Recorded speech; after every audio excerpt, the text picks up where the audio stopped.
ada jin kafir. Dari mana masuknya jin kafir? Karena ada patung. Kepalanya ke kiri apa ke kanan?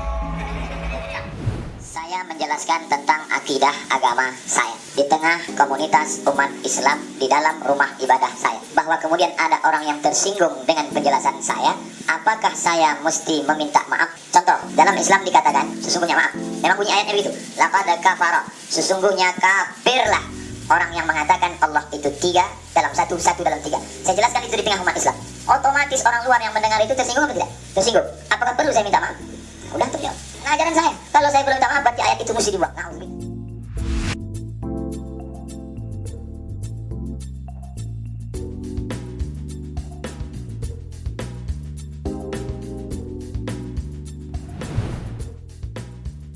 Shalom, salam sejahtera. Jumpa lagi di channel The Klarifikator, channel yang berusaha memberikan klarifikasi ringan. Bagi yang berkenan, dengan rendah hati kami mohon kerelaannya untuk like, subscribe, tekan tanda lonceng dan share, agar kami bisa terus menampilkan klarifikasi-klarifikasi tentang hal-hal yang kontroversial di sekitar kita melalui channel ini. Tanpa panjang lebar, mari kita mulai.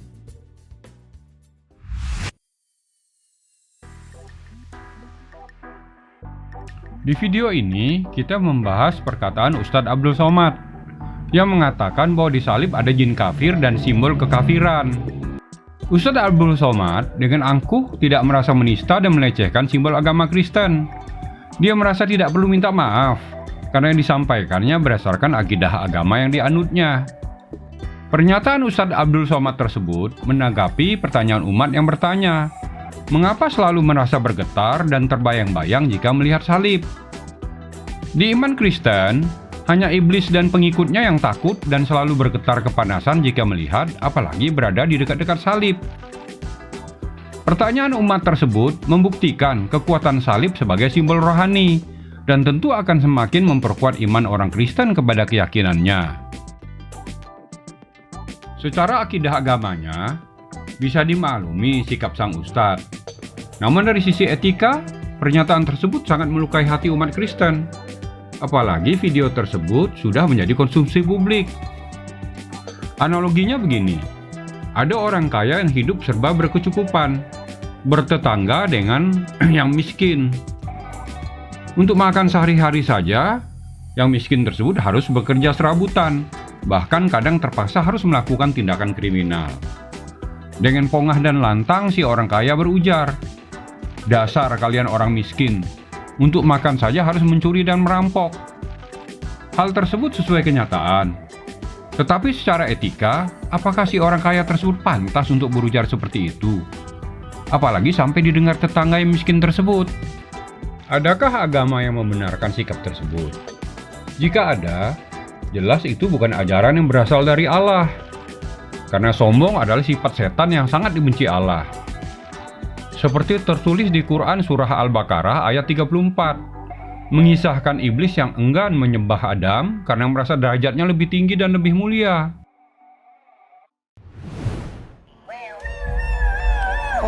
Bulan C, lambang kafir. Balik dari sini beli pilok, hapus itu, ganti bulan sabit merah.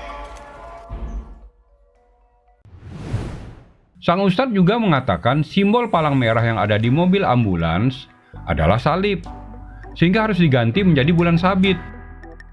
Simbol palang merah atau Red Cross di ambulans adalah simbol yang sudah diakui secara internasional, yang diambil dari tanda tambah atau plus yang bermakna positif atau hidup, sebagai simbol usaha penyelamatan kehidupan, jadi bukan simbol salib. Simbol plus atau palang merah tersebut berawal pada Perang Dunia Kedua. Agar terlihat nyata dari jauh oleh para tentara di medan pertempuran, petugas atau kendaraan yang melakukan penyelamatan terhadap tentara yang cedera dan membutuhkan pertolongan harus menggunakan lambang atau tanda. Maka Konvensi Jenewa sepakat menggunakan simbol palang merah atau Red Cross. Petugas atau kendaraan yang ada simbol Red Cross tidak boleh diserang oleh tentara musuh. Ustadz Abdul Somad mengatakan, ambulan yang ada palang merah dan rumah-rumah sakit Kristen yang ada salibnya tidak boleh dimanfaatkan oleh umat Islam, karena itu adalah upaya mengkafirkan umat Islam. Pernyataan tersebut sangat melenceng jauh, alias ngaco bin ngawur, dari arti dan makna sesungguhnya dari simbol palang merah tersebut.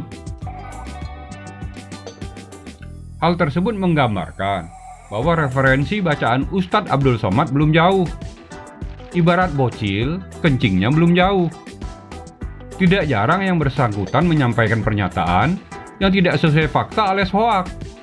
Wawasan dan pengetahuan di luar ilmu agamanya masih perlu ditambah, agar tidak mudah untuk mengkafir-kafirkan dan mengharam-harumkan segala sesuatu hal berdasarkan selera dan sudut pandangnya yang sempit. Drama Korea dan banyak lagi hal-hal yang diharamkan sang ustadz. Menganggap orang Korea kotor karena jarang mandi. Coba sandingkan wajah artis Korea dengan wajah Ustadz Abdul Somad yang rajin mandi ditambah berwudu 5 kali sehari. Silakan pemirsa nilai sendiri, mana yang lebih bening. Muke lu jauh, dol. Ustadz Abdul Somad juga menyatakan, yang merayakan ulang tahun adalah murtad dan itu perbuatan haram.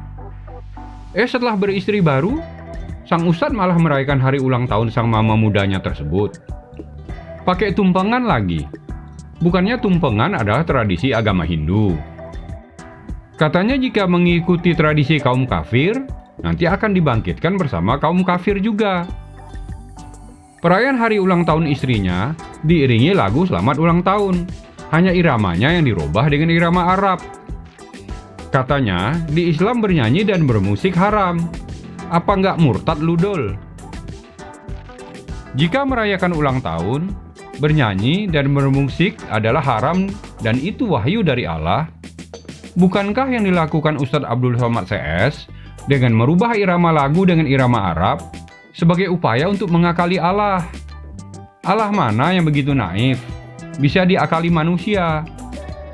Jika ada Allah seperti itu, sekali lagi jika ada loh ya, pastilah Allah hasil rekayasa dan hayalan manusia. Allah seperti itulah yang butuh dibela-bela manusia. Ustadz Abdul Somad ini lucu banget deh. Sering membuat statement, tapi tidak sesuai antara kata dan perbuatan.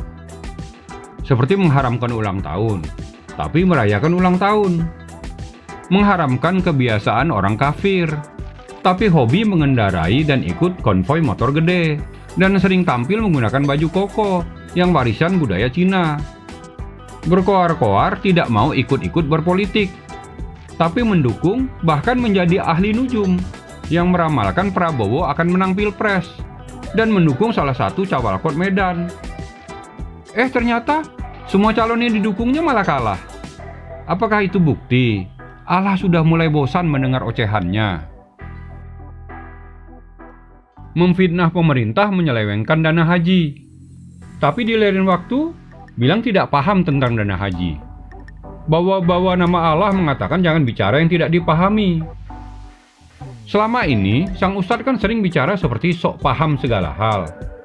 Menghina fisik dan faras seorang artis wanita tanah air, tapi tidak mengaca ke wajah sendiri. Dalam ceramahnya, Ustadz Abdul Somad ini sering menunjukkan ketidakkonsistenan dalam berpendapat. Di sewaktu-waktu, dalam ceramahnya mengatakan bahwa mikrofon dan lampu listrik buatan orang kafir boleh digunakan untuk azas kemanfaatan. Yang tidak boleh adalah menggunakan produk orang kafir untuk mengikuti ibadah orang kafir. Bukankah menggunakan ambulans yang ada lambang palang merahnya dan berobat di rumah sakit Kristen hanya azas manfaat dan bukan mengikuti ibadah? Maka pantaslah rasanya jika Ustadz Abdul Somad ini diberi gelar The King of Inconsistency. Sikap dan gaya sang Ustadz ini bisa menyebabkan agama yang suci menjadi bahan tertawaan manusia. Manusia yang pintar dan berakal sehat tentunya. Jangan muarah, brother. Umat Kristen, Tuhannya sudah dihina dan dilecehkan, nggak marah-marah. Malah mendoakan semoga Ustadz Abdul Somad segera bertobat agar masuk surga. Kalau masih marah-marah, berarti betul bunyi pepatah, buruk rupa kaca dibelah. Konsep kafir dan murtad sudah ada di ajaran Kristen yang 600 tahun lebih dahulu sebelum munculnya agama Islam. Bagi orang Kristen, orang yang belum mengenal Allah dan belum mengikuti ajaran Allah, dalam hal ini Allah yang diimani di ajaran Kristen, itulah orang kafir. Dan orang yang keluar agama Kristen adalah orang yang murtad dan sesat. Injil Yohanes pertama 2 ayat 22 menjelaskan tentang siapa itu Dajjal atau Antikristus atau orang kafir. Berbunyi, siapakah Dajjal itu? Siapakah pembohong itu? Kecuali dia yang kafara atau kafir terhadap Yesus Kristus. Dialah Dajjal atau kafir itu. Jadi di Kristen, kriteria siapa yang disebut kafir adalah orang yang menyangkal Tuhan Yesus. Islam menyebut non-muslim yang masuk Islam adalah mualaf. Kristen menyebut non-Kristen yang masuk Kristen adalah bertobat. Bagi Islam, orang di luar agama Islam adalah orang kafir dan sesat. Bagi Kristen, orang di luar agama Kristen juga adalah orang kafir yang masih tersesat. Jadi sebenarnya seimbang kan, jika melihat dan mengukur agama lain dengan sudut pandang agama masing-masing. Kembali kepada akidah atau ajaran agama masing-masing. Mengatakan di dalam patung ada jin itu sah dan boleh saja secara akidah Islam. Tapi jika sudah mengatakan salib Yesus ditambah dengan gimmick menirukan posisi tubuh Yesus di salib, sambil mengujarkan haleluya yang bertujuan untuk mengolok-olok, itu sudah menunjuk hidung serta menghina dan menista agama Kristen. Karena di Quran tidak ada ayat yang mengatakan di salib Yesus ada jin dan menganjurkan menyebut haleluya dengan tujuan untuk mengolok-olok. Bagaimana jika ada oknum-oknum yang memplesetkan ayat-ayat Al-Quran yang bertujuan untuk mengolok-olok? Apakah umat Islam bisa menerimanya? Paling-paling main lapor polisi lagi.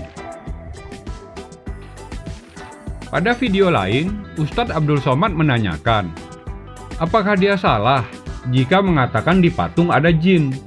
Karena itu berdasarkan ayat Al-Quran. Apa bedanya dengan Muhammad KC yang menyampaikan ayat Al-Quran tentang jin yang dianggap menghina Islam?